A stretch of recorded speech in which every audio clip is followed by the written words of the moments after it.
지난주에 우리는 야곱과 라반 이야기를 살펴봤습니다. 야곱은 라헬을 사랑합니다. 7년을 수일처럼 여기며 그 시절을 보냅니다. 그리고 마침내 약속된 시간이 찾아왔을 때 라반에게 당당하게 아내를 달라라고 말합니다. 하지만 라반에게는 속임 나름의 욕망이 있었습니다. 그래서 그를 속이고 결국 야곱은 2명의 아내를 얻게 됩니다. 이 사건을 통해서 우리는 야곱이 과거에 자신도 속이는 사람이었다라는 것도 살펴봤습니다. 결국 하나님께서는 속임의 사람이었던 야곱, 그 자신이 같은 처지를 갖게 하시고 그를 통해서 이제 하나님께서 하나님의 다루심의 역사를 보게 됩니다. 오늘 우리가 살펴볼 본문은 야곱 한 사람의 상처로 끝나지 않습니다. 라반의 속임은 야곱에게 고통을 준 것이지만 그에게만 준 것이 아니라 그의 아내가 된 레아에게도 그리고 라헬에게도 큰 상처와 고통을 남기고 있습니다. 오늘 본문은 바로 그 이야기입니다. 라반의 속임으로 시작된 이 깨어진 가정 안에서 사랑받지 못한 레아를 하나님께서 어떻게 보시는지에 대해서, 그리고 사람들 간의 경쟁과 상처 속에서도 하나님께서 어떻게 언약의 그 생명을 보존하시고 이어가시는지 우리가 이 내용을 통해서 보고자 합니다. 31절에 보면 눈에 띄는 단어가 있습니다. 그것은 바로 사랑받지 못함을 보시고 라는 단어입니다. 히브리어로 이 단어는 세누아라는 말입니다. 원어에 따르면 직역하면 미움받다라는 말입니다. 그러니까 여호와께서 레아가 미움받는 것을 보시고라고 그렇게 번역이 됩니다. 하지만 이 단어를 그대로 야곱이 레아를 미워했구나, 증오했구나라고 읽으면 곤란합니다. 왜냐하면 30절 바로 30절에서는 이 표현을 이렇게 말하기 때문입니다. 그가 레아보다 라헬을 더 사랑하여. 오늘 본문은 야곱이 레아를 미워했다라고 말하지만 그러나 야곱이 라헬을 레아보다 더 사랑한 것에 지금 초점이 있는 것이죠. 그러니까 라헬과 비교했을 때 레아는 야곱에게 미움을 받는 존재가 아니라 덜 사랑받는 존재라는 것을 가리키는 겁니다. 안타깝게도 레아는 야곱에게 항상 후순위였던 것입니다. 앞에서 말씀드린 대로 야곱은 갑작스럽게 2 아내를 취하게 됩니다. 그것은 라반의 욕망 때문에, 욕심 때문에, 그리고 라반의 속임 때문에 벌어진 일입니다. 이후 집안에서 야곱은 이 아내들과 함께 삽니다. 이 집안에서 레아는 분명 언니고 또 먼저 시집 온 자이고 라헬은 그의 동생입니다. 그러나 야곱의 마음에는 늘 누가 1순위입니까? 라헬이 1순위였던 것이죠. 그 얘기는 레아는 항상 뒤로 밀려있는 사람이다라는 것을 말합니다. 성경은 종종 이 2 대상을 비교할 때 더 사랑하는 쪽을 사랑이라고 말하고 덜 사랑하는 쪽을 미움으로 대조해서 표현하곤 합니다. 예수님께서 제자도를 당신의 제자들에게 말했을 때 이런 비슷한 표현을 사용합니다. 누가복음 14장 26절입니다. 무릇 내게 오는 자가 자기 부모와 처자와 형제와 자매와 더욱이 자기 목숨까지 미워하지 아니하면 능히 내 제자가 되지 못하고. 지금 예수님께서 제자들에게 너희 부모까지 미워하라 라고 말씀하시는 겁니까? 그렇지 않죠. 성경은 부모를 공경하라 라고 합니다.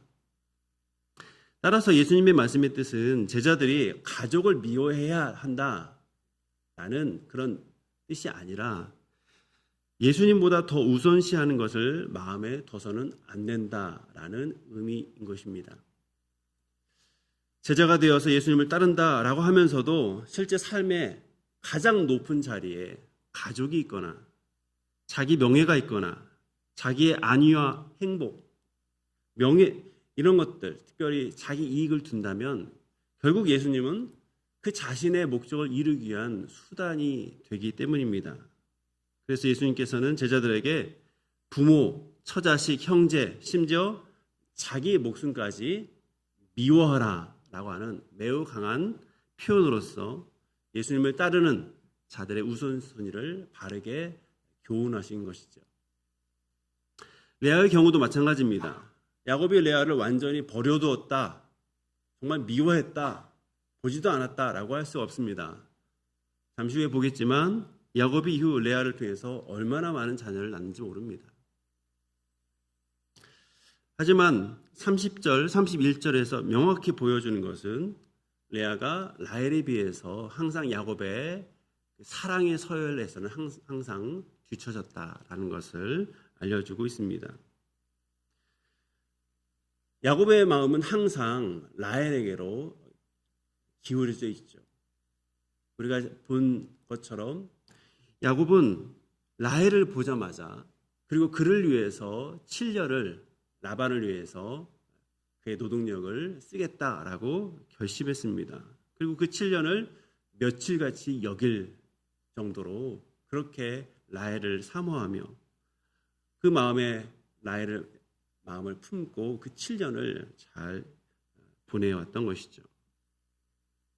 그 말은 레아는 야곱의 마음에 없었다라는 것입니다. 하지만 오늘 본문은 그 자리에 있는 레아를 하나님께서 보셨다라고 말씀합니다. 여호와께서 레아가 사랑받지 못함을 보셨다. 이것이 오늘 본문의 출발점이죠. 남편의 눈에는 항상 후순이었던 레아. 라헬과 달리 남편의 마음에는 항상 저 멀리 있었던 그 레아. 이로 인해서 너무나 고통스러웠던 레아. 그의 마음을 하나님이 보신 것이죠. 여기서 보셨다라고 하는 것은 단순히 눈을 떠서 관찰했다라고 하는 것이 아닙니다. 하나님께서 그의 형편을 아셨고 그의 고통을 외면하지 않으셨다라는 뜻이죠. 그래서 하나님의 보심은 고통받는 자를 향한 하나님의 긍휼과 개입을 나타내는 표현입니다. 여러분, 하갈을 기억하시죠? 임신 중이었던 하갈은 사라의 학대를 받습니다. 그것을 견디지 못한 채 그는 광야로 도망을 칩니다. 거기서 하갈은 자기를 위하는 사람이 하나도 없다. 나는 너무나 외롭다. 이 광야에서 나는 죽을 것 같다. 라는 그런 깊은 절망 가운데 있었습니다. 그러나 하나님께서 그에게 하나님의 사자를 보내십니다. 광야에서 이 사자를 통해서 지금 하갈에 있는 그 뱃속에 있는 아이에 대해서 그의 미래에 대해서도 알려주시죠. 이 일로 인해서 하갈은 큰 위로를 얻습니다. 그리고 소망을 갖게 됩니다. 그리고 그가 하나님에 대해서 이렇게 고백합니다. 나를 살피시는 하나님, 엘로이라고 고백을 하는 것이죠.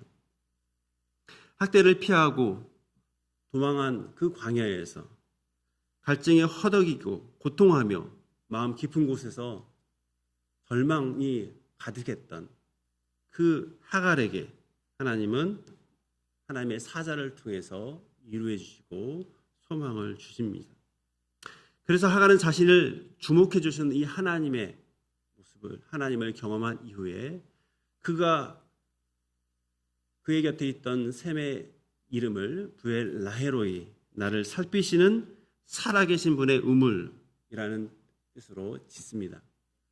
하나님께서는 고통스러운 자들의 탄식을 외면하지 않으시고 양떼를 살피시는 목자처럼 그들을 살피시는 하나님의 모습을 보여주시고 있는 것이죠. 지금 레아도 마찬가지입니다. 남편의 사랑 순위에서 1순위가 되지 못해서 언제나 고통스러워하고 있는 그입니다.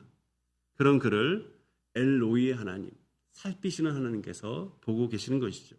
그의 상황, 그의 마음도 헤아리시는 그런 모습을 우리는 이 내용에서 볼 수 있습니다.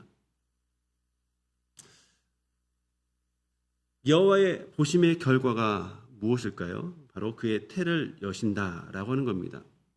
여러분, 앞으로 계속 하나님은 이 레아의 태를 여십니다. 그래서 이 레아의 태를 여는 분이 하나님이신 것을 우리는 기억해야 됩니다. 여러분, 레아는 분명히 자식을 낳기 위해서 많은 노력을 했을 겁니다. 그러나 그 노력이 주어가 아닙니다. 그리고 야곱도 주어가 아닙니다. 주어는 오직 여호와, 태를 여시는 분은 오직 여호와라는 것을 기억하셔야 됩니다. 우리가 계속 살펴보고 있는 창세기는 생명의 기원을 증언하는 책입니다. 그리고 동시에 하나님의 언약 백성, 그 언약 백성의 탄생과 그 계보의 이어짐이 사람의 능력 또는 노력, 그들의 배경이 아니라 하나님의 주권적인 은혜에 달려있음을 반복해서 우리에게 지금 보여주고 있습니다. 하나님은 아이를 낳을 가능성이 전혀 없는 사라의 태를 여십니다. 20년 동안 자녀가 없었던 리브가에게 드디어 쌍둥이를 갖게 하십니다. 그리고 라헬 역시도 오랜 시간 자녀 없음 때문에 고통스러워했지만 그에게도 요셉과 베냐민이라는 너무나 사랑스러운 두 아들을 주시는 것이죠. 창세기는 이처럼 생명의 문을 여시는 분이 하나님이심을 강조하고 있습니다. 여기서 조심해야 될 좀 부분이 있습니다. 그것은 레아의 가치입니다. 레아의 가치는 레아 스스로 생각한 것처럼 내가 아들을 1명, 2명, 3명, 4명, 5명, 6명 낳았기 때문에 높아진 것이 아닙니다.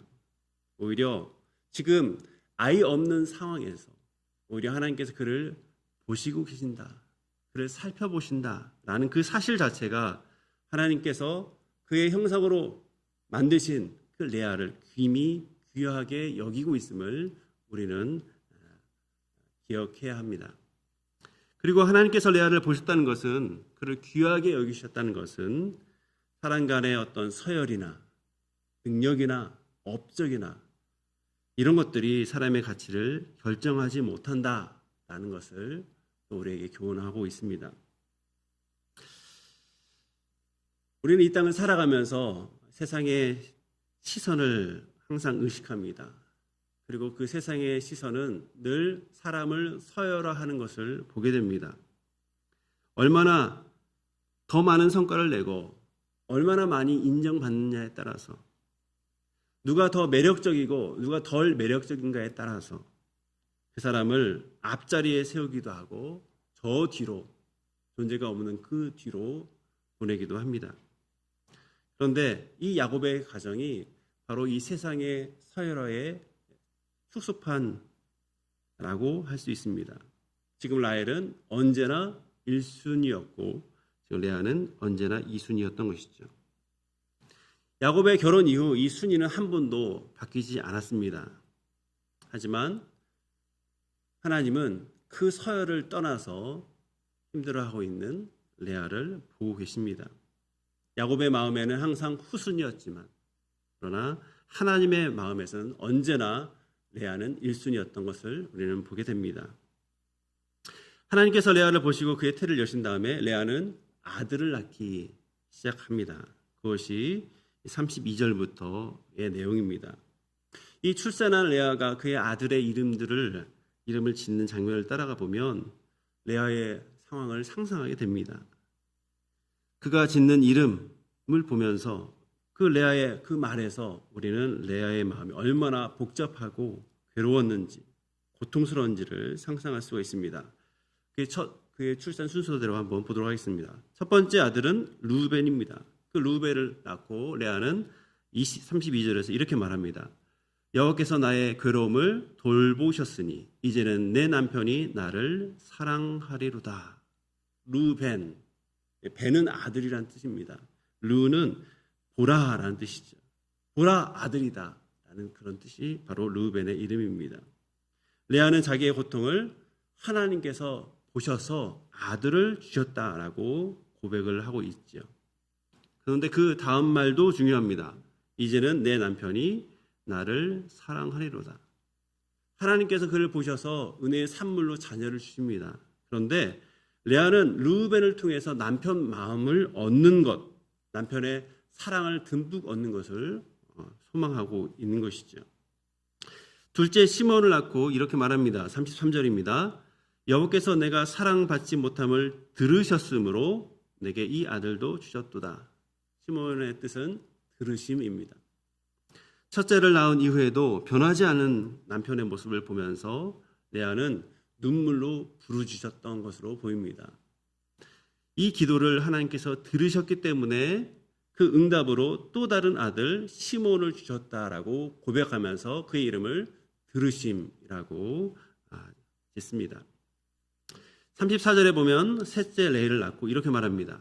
내가 그에게 새 아들을 낳았으니 내 남편이 지금부터 나와 연합하리로다. 레이라는 이름은 붙다, 연합하다라는 뜻입니다. 레아는 새 아들 낳았으니까 이제 남편 자기에게 붙어 있어서 많은 시간을 보낼 것을 기대하고 있는 것이죠.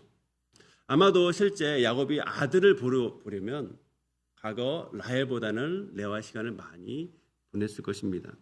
하지만 이 말에는 지금 레아의 숨겨진 갈망이 있습니다. 사랑받고 싶은 마음, 자녀를 통해서라도 야곱과 많은 시간을 보내고 싶은 그런 간절한 마음이 있는 것이죠. 이렇게 본문은 생명의 주관자이신 하나님께서 그에게 아들을 주신 것에 대한 레아의 신앙 고백도 있지만 여전히 남편에게서 받는 어떤 거절감, 그로 인한 외로움이 그에게 깊이 있음을 잘 담고 있는 내용이죠. 그런데 넷째 유다를 낳을 때 이제 레아의 말이 많이 닮아집니다. 아들 낳고 이렇게 말합니다. 내가 이제는 여호와를 찬송하리로다. 앞에는 남편에 관한 말이 있었습니다. 그러나 지금은 남편에 대한 말이 없어요. 오직 무엇만 있습니까? 여호와를 찬송하리로다. 이전까지 레아의 시선은 계속 야곱이었어요. 하지만 유다를 낳은 직후에 이제 그의 시선은 하나님께 있습니다. 이것이 레아에게 있어서 볼 수 있는 중대한 변화이죠. 레아는 4명의 아들을 연달아 낳으면서 아마도 하나님께서 나에게 큰 은혜를 주시는구나 라는 깨달음 가운데 하나님께 감사하고 찬송하고 있는 것입니다. 그래서 찬송이라는 뜻의 이름으로 유다를 집니다. 이 말은 레아의 야곱을 향한 그동안의 바람이 그의 출산을 통해서 일부 해소된 것으로도 보입니다. 또한 이전에 오로지 야곱의 사랑을 받는 것에만 골몰했지만 자녀를 낳고 그 4명의 자녀를 돌보면서 이전에 야곱에게 기대했던 마음이 작아진 것일 수도 있습니다. 아무튼 하나님께서 레아를 보시고 그의 태를 여심으로 고통당하는 인생이었지만 이제는 찬송하는 인생으로 바꾸시는 것을 이 이름을 통해서 우리는 알 수 있는 것이죠. 그렇다고 이것으로 인해서 레아의 모든 것들이 해결되었다라고 볼 수는 없습니다. 이전에는 남편의 사랑을 받는 것에 대해서 갈망했지만 이제 이후에 보면 레아는 라헬과 자식을 놓고 경쟁합니다. 자식을 더 많이 낳는 것을 경쟁하죠. 그리고 그 마음에는 내가 사람으로부터 인정을 받아야 된다라는 갈망이 있습니다. 이렇게 하나님을 바라보다가도 다른 사람의 시선을 그리고 다른 사람의 인정에 붙들리는 이 레아의 모습. 사실 이것은 우리의 자화상이기도 하지요. 우리도 하나님의 놀라운 은혜를 찬송하기도 하지만 어느 순간 사람들의 인정받는 것에 목을 매기도 합니다. 인정받지 못한다고 느낄 때 스스로 가치를 주기도 합니다. 나를 알아주지 않는 사람이나 공동체를 마음속으로 멀리하기도 합니다. 하나님께서 나를 보신다라는 사실을 고백하고 그 하나님의 은혜를 얻음에도 불구하고 여전히 사람들의 시선과 인정 가운데 마음이 흔들릴 때가 참 많은 우리의 모습, 그 모습을 우리는 레아를 통해서 볼 수 있는 것이죠. 레아가 이렇게 아들을 넷이나 낳는 동안 라헬은 무엇을 하고 있을까요? 1절을 보면 라헬이 자기가 야곱에게 아들 낳지 못함을 보고 그의 언니를 시기하게 됩니다. 라헬은 야곱의 사랑을 받지만 그에게 자녀는 없습니다. 라헬에게는 있는 야곱의 사랑이 없었고 라헬에게는 레아에게 있는 자녀가 없었습니다. 지금 이 둘은 자기에게 없는 것을 상대방을 향해서 바라보고 상대방에게 있는 것 얻기를 갈망하고 있는 그런 모습을 우리에게 보여주고 있죠. 사실 우리도 그렇지 않습니까? 내가 가진 것보다 남이 가진 것을 크게 보고 그것을 갈망합니다.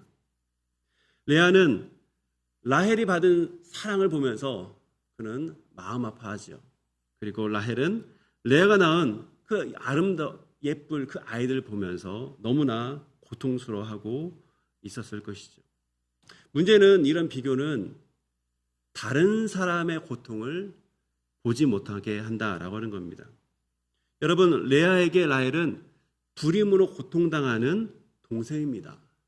그런데 그런 방식으로 보지 않죠.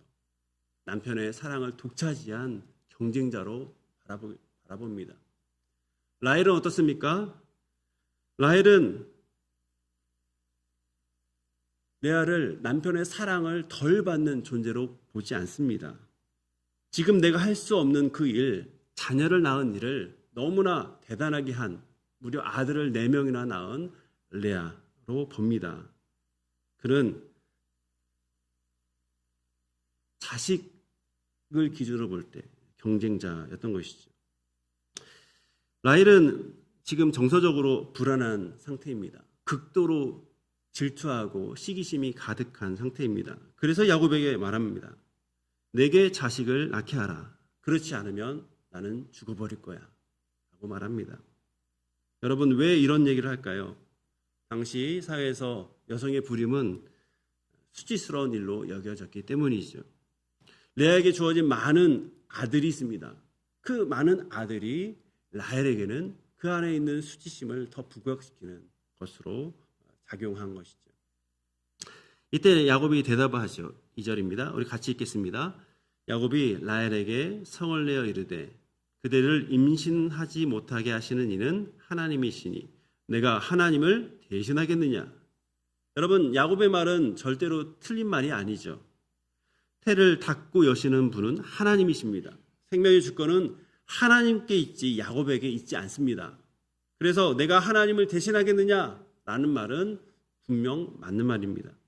그런데 오늘 본문은 이 야곱의 정답 앞에서 또 다른 야곱의 태도를 기록합니다. 뭡니까? 야곱이 라헬에게 성을 내요. 야곱의 말은 절대 틀린 말은 아닙니다. 하지만 그는 바르지 않은 태도로 이야기하고 있는 것이죠.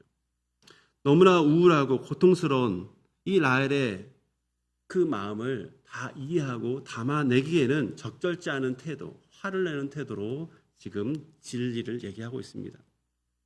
여러분, 이것이 우리에게 주는 교훈이 있어요.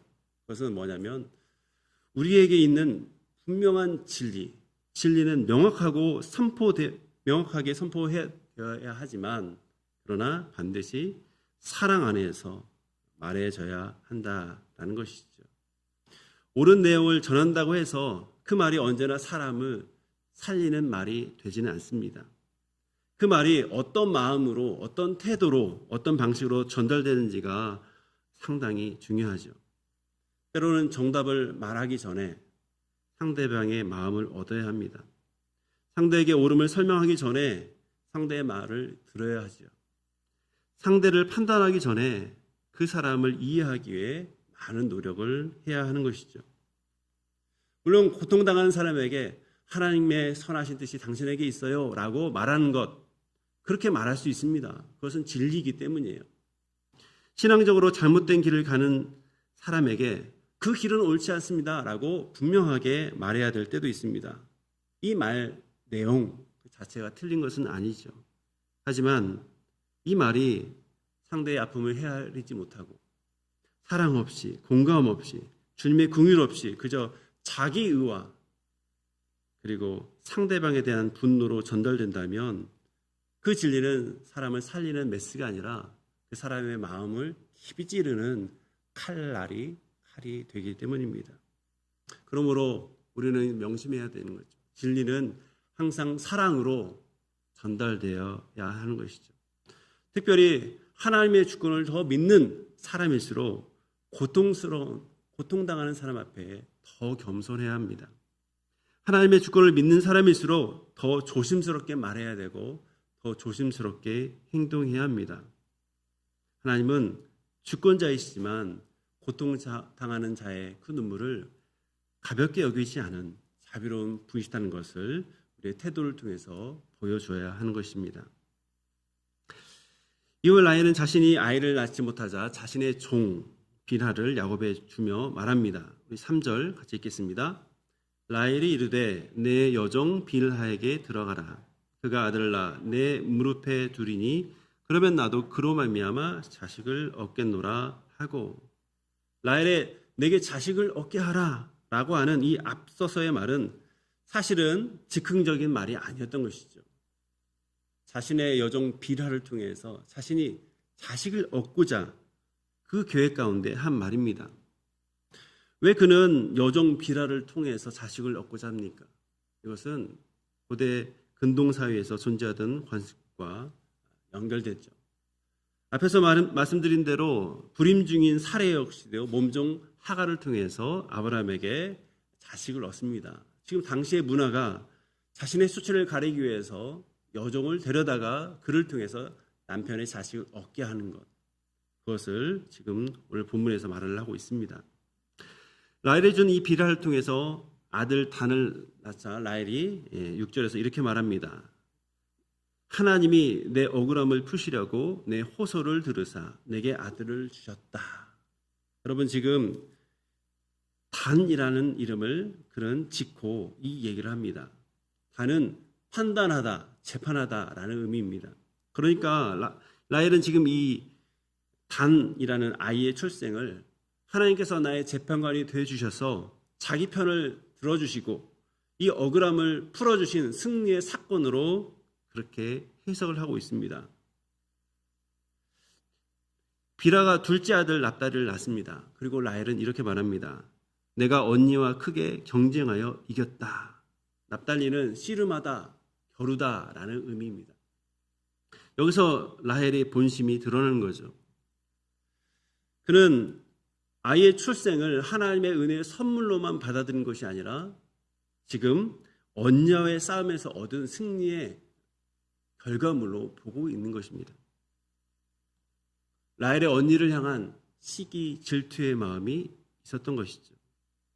분명 그의 고백에서는 하나님께 하신 일을 말하지만 그 안에는 언니와의 경쟁이 담겨져 있습니다.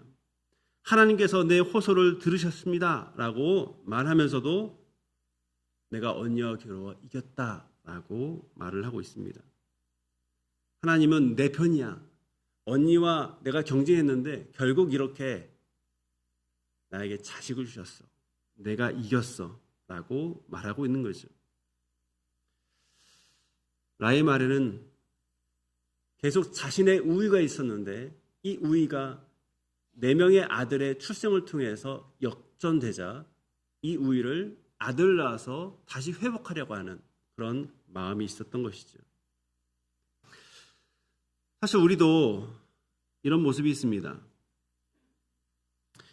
몸종을 통해서 자식을 낳고 하나님은 내 편이고 나는 이 경쟁에서 이긴 사람이야 라고 하는 그 언니와의 관계에서의 우월의식, 이것이 우리에게 있죠.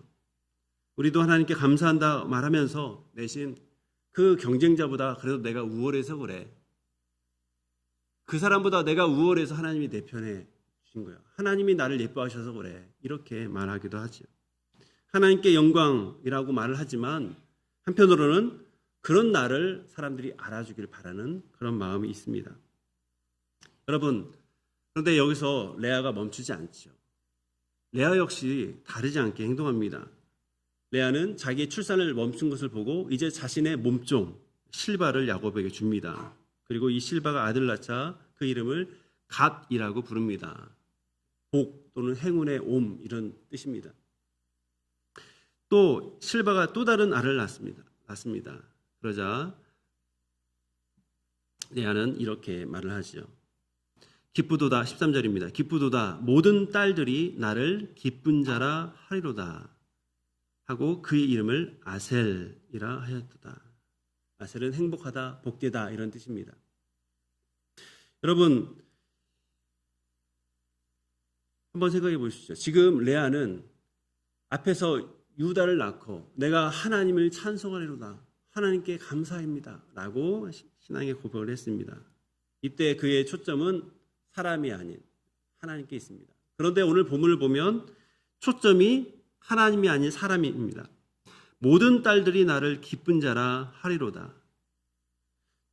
두 사람 모두 생명 주신 하나님의 은혜를 경험하면서도 돌아서면 그 은혜마저 서로 간의 경쟁의 도구, 자신의 우월함을 나타내는 도구, 자신의 소원을 하나님께서 들으셨다라고 생각하면서 그렇게 살아가고 있는 미숙한 모습을 이 내용을 통해서 우리에게 알려주고 있죠. 성경은 이 야곱 내에 벌어지는 이런 모습을 잘 드러내고 있습니다. 깨어지고 또 미숙하고 경쟁하는 이런 모습을 우리에게 그대로 보여주고 있죠. 여기서 야곱은 가장으로 이 가정의 갈등을 해결하지 못한 채 그저 방관하고 있습니다. 본문에는 강조되지 않았지만 비라와 실바라는 아이를 낳게 하는 정말 가장 약한 그 약자들을 우리는 또 보게 됩니다. 종을 통해서 자식 경쟁을 하는 이 레아와 라헬의 관계, 그들의 관계는 시기와 질투로 뒤엉켜 있는 것을 보게 됩니다. 우리는 하나님의 지켜보신 가운데, 하나님의 보신 가운데 이 사람들에게 자녀를 주시는 그 자녀를 보고서 하나님을 찬양하는 신앙의 모습도 보지만 지극히 세속적인 경쟁 관계, 질투 관계도 이 내용에서 보게 됩니다. 하지만 이런 불편한 이 내용 속에서 우리는 하나님께서 이 경쟁 관계를 통해서도 여전히 하나님은 언약을 이루시고 생명을 이루시고 구원을 이루신다는 것을 보게 됩니다. 이 야곱의 가정, 12명의 자녀로 구성되는 이 가정을 통해서 하나님은 장차 교회의 모델이 되는 이스라엘 12지파의 모습을 지금 드러내시고 있는 것이죠. 오늘 말씀을 마무리하면서 이 본문에 나타난 두 가지 얼굴을 우리가 보기를 원합니다. 하나는 사람이 볼 때 그 경쟁에서 또는 그 서열에서 밀려나 고통당하는 자를 결코 외면하지 않으시는 하나님의 얼굴입니다. 레아를 보시고 그의 태를 여신 분도, 또 라헬의 호소를 들으신 분도, 그 깨어진 그 가정, 경쟁하는 그 가정 가운데 하나님의 자손들을 하나하나씩 세워가시는 분도 바로 여호와 하나님이시죠. 반면 그 은혜를 받고 나서도 여전히 사람의 인정과 경쟁의 도구로 바꿔버리는 그런 우리의 모습도 보게 됩니다. 레아와 라헬은 하나님의 은혜를 고백하다가도 어느새 서로를 향한 시기와 우울감 가운데 그 고백을 얼룩지게 만들고 있습니다. 우리는 이 두 얼굴, 하나님의 얼굴 그리고 우리의 얼굴 사이에서 우리를 돌아봐야 되는 거죠. 혹시 나는 사람들에게 인정받지 못한다는 그 이유로 스스로를 후순위로 여기고 있지는 않은지, 내가 하나님이 주신 그 은혜와 그 응답조차 누군가를 이기고 앞서기 위한 무기로, 수단으로 사용하고 있지는 않은지, 내가 옳은 말을 한다는 이유로 사람의 마음을 헤아리지 않고 따뜻해야 될 진리를 너무나 냉정하고 차갑게 말하고 있지는 않는지 우리 스스로를 살펴봐야 되는 거죠. 하나님은 사랑받지 못한다고 느끼는 그 자리에서 여전히 보고 계십니다. 우리의 가정이 혹은 우리의 이런저런 관계가 라헬과 또 레아의 모습 속에서 볼 수 있는 것처럼 깨어지고 불완전할지라도 하나님은 그 사이에서 역사하십니다. 하나님의 약속, 하나님의 구원, 하나님께서 허락하시는 그 변화와 성숙을 신실하게 이뤄내고 계시는 것이죠. 그러므로 우리가 이 땅의 치열한 경쟁 사회에서 너무 마음을 빼앗기지 말고 우리를 보시는 하나님 앞에 다시 서기를 바랍니다. 그의 말씀 앞에서 다시 서기를 바랍니다. 그리고 내 곁에서 나와 비교되고 나와 경쟁 상제로 여겼던 그 사람을 이제는 경쟁자가 아니라 하나님의 은혜를 동일하게 함께 받는 그런 사람으로 여기며 품는 주님의 사람 되기를 소망합니다. 오늘 말씀을 생각하면서 기도하도록 하겠습니다. 세상적인 기준 가운데 마음이 요동칠 때 나를 보시는 엘로이의 하나님을 바라볼 수 있도록, 혹시나 나에게 주셨던 그 은혜를 경쟁의 도구로 삼았던 죄가 있다면 떠오르는 죄를 회개할 수 있도록, 그리고 경쟁자로 여겼던 사람을 함께 은혜를 얻어야 될 주님의 사람으로 품을 수 있도록 한번 세 가지 기도 제목 놓고 함께 기도하도록 하겠습니다. 하나님 아버지, 우리는 이 땅을 살아가면서 세상의 수많은 경쟁 속에서 우리 자신을 때로는 낮추거나 높이거나 합니다. 사람의 시선과 평가에서 자로우지 못하는 우리의 모습을 보게 됩니다. 그러나 이것 때문에 우리가 혹시 낙심하지 않기를 원합니다. 하나님께서 나를 보실 때 귀하게 여기시는 분이십니다. 우리가 하나님의 형상과 그 모양으로 가진 존귀한 자이자 예수 그리스도의 십자가의 보혈을 흘리신 그런 하나님의 은혜를 받는 사람으로 우리 자신을 바르게 보면서 우리의 낮아진 자존감이 회복될 수 있도록 도와주옵소서. 혹시 우리가 이 땅 가운데 지나친 경쟁 관계에서 혹시 비교하며 시기하며 마음이 힘들어하고 있지는 않습니까? 하나님이 주신 은혜를 다른 사람을 이기기 위한 도구로 혹시 전락시키지는 않았습니까? 주님, 우리가 하나님께 주신 그 이웃, 우리의 가족, 우리의 사람들을 하나님과 함께 하나님의 은혜를 받는 사람으로 여길 수 있도록 도와주옵소서. 특별히 하나님, 우리가 하나님의 진리를 알면 알수록 그 진리를 차갑게 전하지 않고 따뜻한 온기를 담아서 사랑으로 말할 수 있도록 도와주옵소서. 혹시나 옳은 말을 하면서 그것이 상처 주는 그런 말이 되지 않도록 고통당하는 사람들의 마음을 헤아리는 주님의 마음을 허락하여 주옵소서. 우리의 깨어진 가정과 관계가 있다면 회복시켜 주옵소서. 주님, 멀어진 관계에 화해를 이루어 주시고 서로를 이해하고 용납하며 사랑의 연합을 이룰 수 있도록 하나님 은혜를 더하여 주옵소서.